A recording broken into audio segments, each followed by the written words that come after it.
Hello all. Let's start with the unit 1, which is about the introduction of subject design and analysis of algorithm. So before starting the unit, I would like to explain you about the basic concerns. So the basic concern is about the programming. Now, why there is need of programming? If we think the computer programming, computer programming is, we can say that it is both art and science, because the elegance and the beauty of expression on one hand, and the accuracy, correctness, feasibility, reliability, efficiency on other hand. So these concerns arises trying to balance the need of two classes of people. So the two classes of people are nothing but the programmer and the user. The programmer would like to be elegant and expressive while dealing with the delivering the correctness and efficiency, and the user of the program would like accuracy, reliability, correctness in the program. Thus, we can say that the computer engineer, scientist, programmer should study how to write the program which satisfy all these prerequisites. And this subject is about this only, that how we can write down a good program. Now, there are many program is nothing but what? Program is nothing but the solving of the problem. So the problem, there are many ways to solve the problem, but we are generally find out the, or we are very concerned with the finding out the good solution to a problem. Now, what are the characteristics of these good solutions?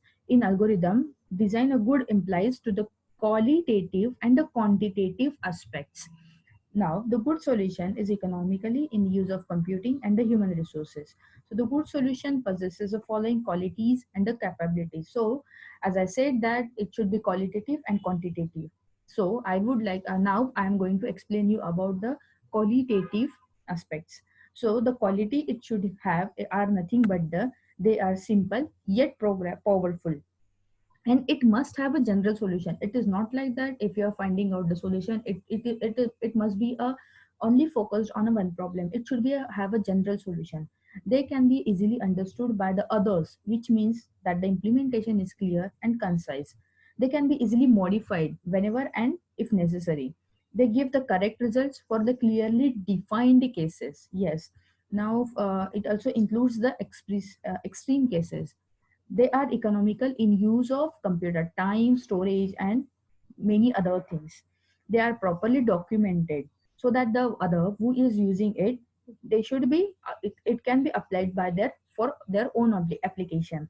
They are not dependent on any computer hardware or operating systems, which is also called as the portability.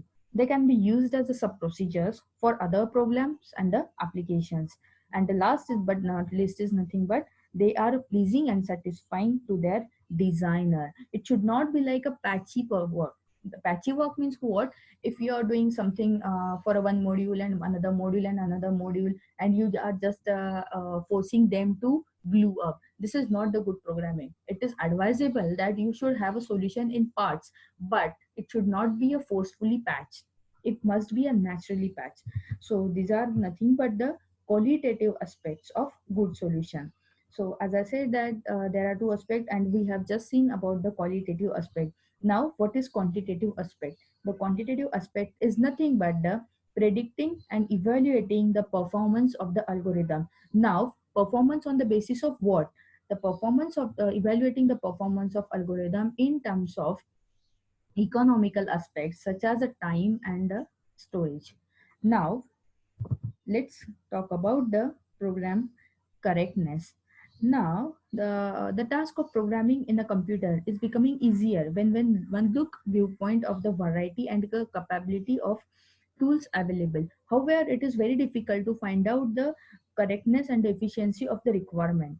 One of the most difficult requirement to satisfy is to show that the program works correctly, outputting the expected behavior and result in a complete range of data that it required to handle. This is nothing but the program correctness. In general, we can say that one cannot demonstrate the correctness of program by simply taking each of the possible input data, feeding it to a program and showing that the result is correct. That it should not be a very what's a crisp boundary that it should be execute for each and every test cases. So this is about the program correctness. Now the situation, if I want to simulate this situation, the example can be a boy sent to a market to buy a matchsticks and asked to check the box for the any moisture before buying it. The boy went on lighting one matchstick after another till all were burnt. When asked why he did so, he replied, "But then how I can sure if other matches will be light?" Unfortunately, the computer programs are in the same situation.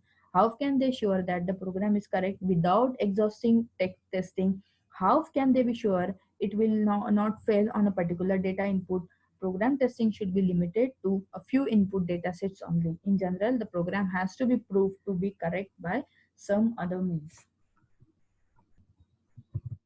Yes, this is about the exhaustive testing. So exhaustive testing is one of the way to check the program correctness. Now if exhaustive testing is not possible, as we have seen about the example of the boy who have sent for the purchasing the matchsticks.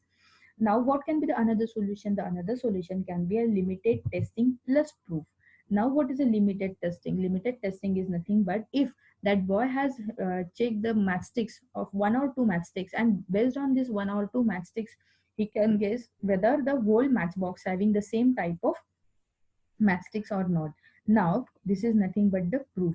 Now proof is nothing but that about the one or two matchsticks, and this is called as a limited testing. So in this subject we are only going to discuss the basic of such proofs for the program. In fact, we shall go for a little beyond that we shall talk about the method of developing a program where the proof that whenever is done till now is correct will be developed among with the program. So many examples will be taken to have the examples of the proof. Now after this all these things, do you think that there is a seriously need a program correction? The answer is yes, because the program what we are writing, we are going to develop, or the program which we are going to write can be used for a large applications. The large applications in a business, scientific and engineering calculation, supercomputers, or it helps to the systems that helping to the political and military decision, computers, and everything, because computers are used for anywhere. So likewise, that's why the program correction is needed. It is you can have the crucial example of the human body, where now many operations or many surgeries are done using this programs only, and that's why the program correction is very much needed. Now if the so this is all about the basic concerns which is related. The programming is needed, and the program is based on only nothing but the algorithm. Until and unless your algorithm is good, your program cannot be a good, because programmer is nothing but the representation of your algorithm only. So let's have a look on the algorithm in next lecture. Thank you.